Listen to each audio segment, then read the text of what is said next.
to all our audience of Metal Zone Radio Show. That's the name of the show, and the webzine ZOR. We are still at the Courts of Chaos Festival Day 2 in PLOZEVET, Brittany, France, and we've got the huge pleasure to be with Kyle from Phantom Spell. Hello, Kyle. How are you? I'm very well, thank you. Yes, it's nice, lovely sunny weather right now, so I'm a happy man. Thanks, and I would like to say just before beginning this interview, thanks for the amazing show. It was the first time for us, and it was an amazing show. The sound, your voice, everything was perfect. Oh, well, thank you very much. We had a great time. Yeah. The energy was really good in the room, and we had a great time. Yeah. We see the response of the people were very good. Yeah, cool. So, first of all, traditional question, but can you do a brief history of the creation of the band Phantom Spell? It started as a solo project, just me in my studio, my bedroom.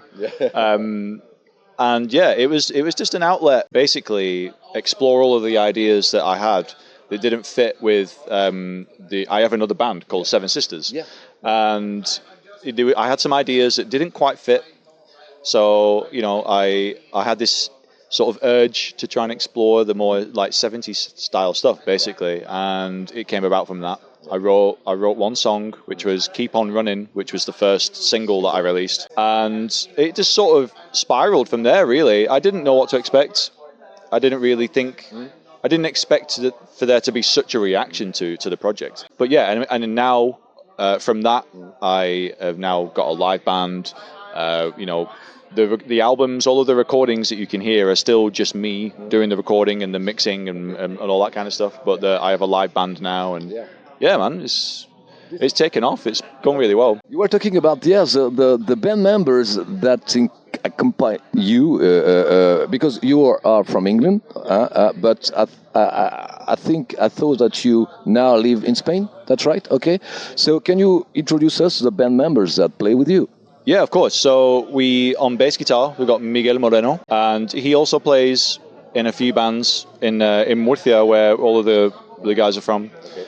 He plays in Witch Tower, which you might have heard of, Chantress as well. And then on guitar, you have Jose Soler. He plays in Chantress as well, and he has his own project called Fable. And then on keyboards, you've got Ramon Romero. He plays in a million bands. I can't remember them all, but chiefly Phantom Spell, which is great.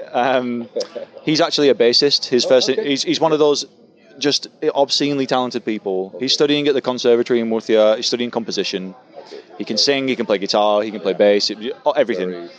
And then on drums, Jose Vicente. He also plays in Chantress. He plays he played in Iron Curtain for a little while. He plays in War Dogs, and he has his own project called Whisper, which is very, very similar to Phantom Spell, that same kind of heavy prog thing. How did you meet them? How did you get in contact? Through my wife, Paula. So Paula is from Murcia, and she introduced me to Miguel and Jose just one night, and we got talking. And then through them two, I met Josevi, because they're all in a band together. Ramon is the wild card, because when I decided to put a live thing together for Phantom Spell, I needed a keyboard player, and they're like quite difficult to find. And yeah, a friend of a friend of a friend ended up putting me in touch with Ramon, and he fit right in, and we got really lucky. So yeah. What is your musical background? How did you start in music? Can you tell us? I think, like a lot of people, I kind of started in my early teenage years, maybe a bit before. I think I started playing guitar when I was 11 years old, and at first it was just kind of there. The guitar was there in my room. I would pick it up and play it and blah, blah, blah. But then all of a sudden, I started to basically like build my entire identity around this instrument. Through my early teenage years, I was practicing. I was very lucky to play in bands from quite an early stage. Yeah. Okay. I played bass guitar in a band that was comprised of my dad's friends, and they were all experienced musicians. So I got to see from the get-go pretty much like how to like organize a rehearsal, how to get to and from a gig and all this kind of stuff, which is like the things that like nobody really tells you about until you start a band and you have to figure it out yourself. And then throughout higher education, I studied music. So I went to college and I did music performance, and then I went to university and I ended up studying songwriting. I have a first honours bachelor's degree in songwriting, the most useless degree on the planet, but I have it. At some point along the way, I got into recording as well. So my musical journey is kind of the guitar playing and the songwriting and the recording all kind of just blended into one at some point. And now I don't really think about myself as a guitar player. I'm just like a songwriter who happens to play guitar. You know, it's one of those. And singing was an accident. I never intended to sing. And it's a good accident.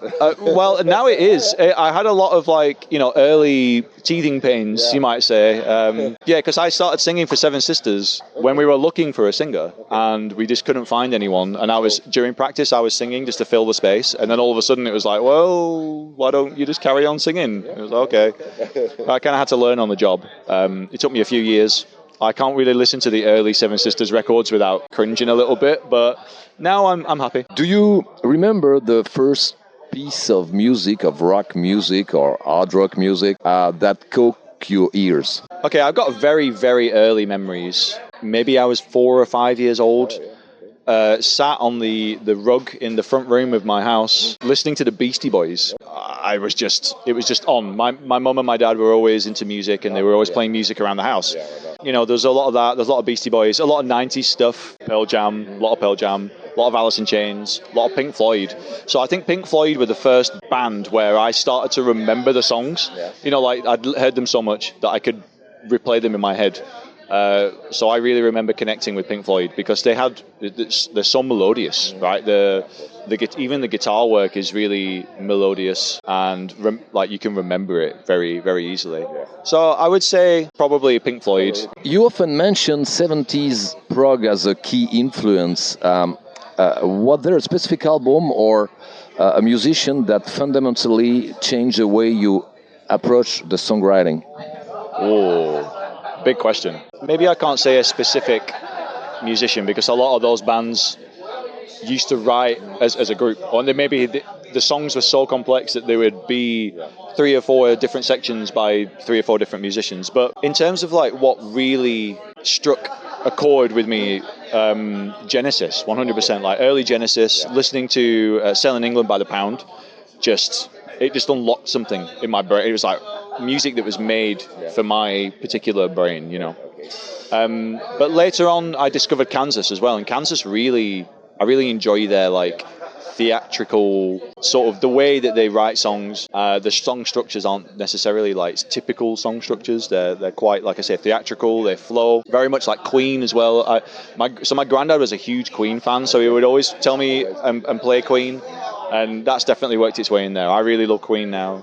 The early albums in particular are fantastic. And I think probably as far as prog rock goes, as a band, Genesis are, I would say, my biggest influence. As a single solo musician, I would say Frank Zappa is probably my single musician influence. About the lyrics now, what are the themes you are talking about in the lyrics of Phantom Spell? Are they at the same level of the music? They're very much fantasy based. You know, all of the imagery is fantasy, which is on purpose. You know, I like the old school fantasy sort of films and books and all of the artwork from that era as well.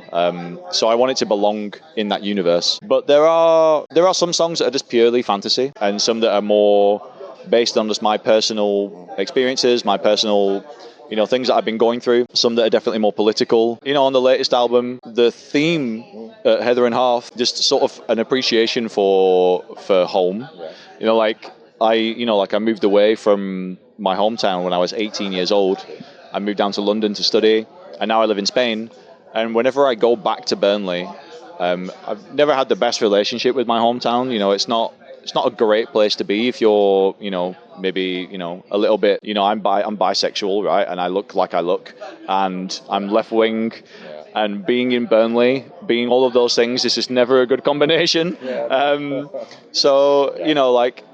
I've learned to really appreciate the beauty of the area. The countryside is just stunning place, and there's so much history there that's really interesting and important. So there's a lot that was a big part of the inspiration for the second album, is kind of appreciating that, thinking about there's a way that you can love your country and love the land of your country and the countryside without being a fucking fascist, basically. There's a lot of a lot of that this country is our country kind of thing, and I think that's like such a backwards way of thinking. You know, the land doesn't belong to us. You know, we belong to it. It's the other way around. You know, it's so that it's kind of like a way of taking that back away from that. You know what I mean?